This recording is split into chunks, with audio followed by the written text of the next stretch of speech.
Police প্রশাসন আইন শৃঙ্খলা বাহিনী আমাদের উপরে নির্বিচারে গুলি চালিয়েছে। আমাদের প্রায় 1500 মতো শহীদ হয়েছে। আমরা প্রায় 15,000-এর বেশি আহত। এর ভিতরে পঙ্গুত্ব বরণ করেছি প্রায় আমরা 40 জন। দুই চোখ একদমই দেখে না এরকমের আছে প্রায় আপনার 13 থেকে 14 জন। এক চোখ হারাইছে প্রায় 1.5 থেকে 200 জন। মানে এগুলো আসলে কি বলবো, মানে জুলাই যতই বলে যে ভুলে যাওয়ার, কিন্তু জুলাই ভুলে যাওয়ার নয়। আমাদের যে পরিস্থিতি করে গেছে বিগত আওয়ামী লীগ ফেসিবাদ সরকার। শিয়া বাটার ও ভিটামিন ই সমৃদ্ধ লিলি বিউটি সোপ, তারুণ্যময় উজ্জ্বল ত্বকের জন্য। নিজেরই একটা অঙ্গহানি হয়ে গেছে। আর এখন আমাদের বর্তমান যে সরকার আসলে তারা জুলাইকে আমার যেমন কেমন জানি মনে হচ্ছে তারা আসলে মুছে দিতে চাচ্ছে। তারাও জুলাইকে ধারণ করে না। আসলে জুলাইকে ধারণ করতে হবে, জুলাইকে মনে রাখতে হবে। জুলাই ভোলার কিছুই নয়। নতুন বাংলাদেশের যে আমরা আকাঙ্ক্ষা দেখি, সেই আকাঙ্ক্ষাটা আসছে জুলাইয়ের মাধ্যমে। তো আমরা আশাবাদী দেশের পরিবর্তন আসবে। রাস্তার পরিস্থিতি কী ছিল, কি ভয়াবহতা ছিল। আমি 18 জুলাই বাড্ডা ব্র্যাক ইউনিভার্সিটির সামনে গুলিবিদ্ধ হই। 18 তারিখ আমাদের তাৎক্ষণিকভাবে সন্ধ্যার পরে আমি রাতে আহত হই 9টা সাড়ে 9টার দিকে। আমাদের হেলিকপ্টার থেকেও ফায়ারিং করা হয়।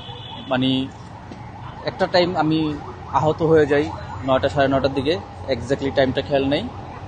মানে কি বলবো, আসলে যুদ্ধ তো কখনো দেখি নাই, এই জুলাইয়ের যুদ্ধটাই দেখেছি।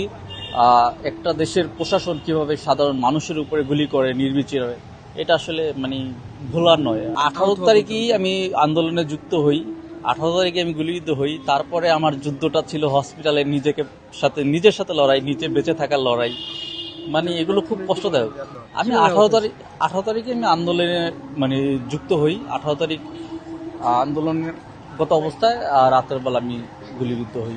পরবর্তীতে দেন চিকিৎসার জন্য বিভিন্ন হসপিটাল ঘুরি।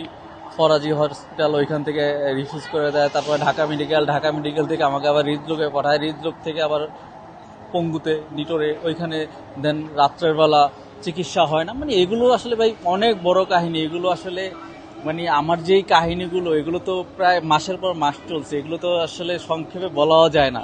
এই হসপিটালের কাহিনী যদি বলতে যাই, যে আমি এক হসপিটাল থেকে আরেক হসপিটালে যে চিকিৎসার জন্য, সেটা বলতে গেলেও আমার অনেক মানে এই 3-4 ঘন্টায় যাবে। যে একটা স্ট্রেচার খুঁজতে, যেই হসপিটালে যায় একটা স্ট্রেচার খুঁজতে 1-1.5 ঘন্টা, মানে একটা স্ট্রেচার নাই যে একটা রোগী নামাবে।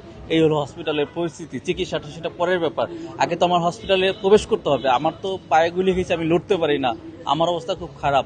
তারা যে আমাকে নিয়ে যাবে, একটা স্ট্রেচার তো লাগবে। একটা মানুষকে তো আর ধাম করে নিয়ে যাওয়া যায় না। কোনো হসপিটালে স্ট্রেচার ছিল না। দেশের প্রতিটা নাগরিক যেন সুচিকিৎসা পায়, সেটা সবার আগে জরুরি।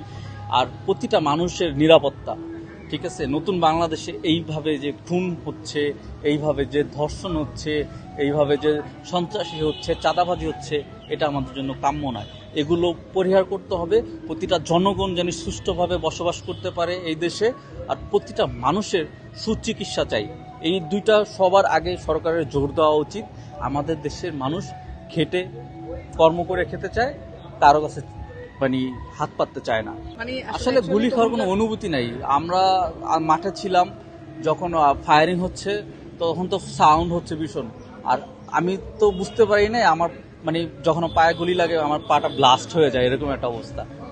মানে এত ব্লাড বেরোচ্ছিল, মানে খুব ভয়াবহ একটা অবস্থা। আমাকে বলতেছে দৌড় দিতে, আমি দৌড় দেওয়া সম্ভব না, আমার পায়ে গুলি লাগছে। আমি সাথে সাথে বসে পড়ি। আমার সহযোদ্ধারা সাথে সাথে ধরে আমাকে, তখন আমার অবস্থা খুবই খারাপ। মানে গুলি খাওয়ার সাথে সাথে আমি আর চোখে কিছু দেখতেছি না, মানে খুব অন্ধকার। তো ওরা আমাকে ধরে অ্যাম্বুলেন্সে উঠায়। একটা মানে তাৎক্ষণিকভাবে কি একটা মানে মিরাক্কেল, আমি যখন গুলি খাই সাথে সাথে একটা অ্যাম্বুলেন্স পাওয়া যায়। তো ওই অ্যাম্বুলেন্সটাতে আমার মতো আরো 5 জন গুলি খাওয়া। তো আমরা যখন থামাইছে, বলতেছে জায়গা নাই। ভাই এর অবস্থা আরো খারাপ, রুগী ভরা, সমস্যা নেই, আমরা কষ্ট করে নিতে পারবো। ওই আমরা সবাই একসাথে যাই। হসপিটালে যাওয়ার পরে খুব মর্মাহত হই। ফরাজিতে যাওয়ার পরে ওইখানে প্রাথমিক চিকিৎসা দেয় না, বলে ওনার তো এখানে কিছুই হবে না, ওনাকে নিয়ে ঢাকা মেডিকেল কিংবা পঙ্গুতে চলে যাবে।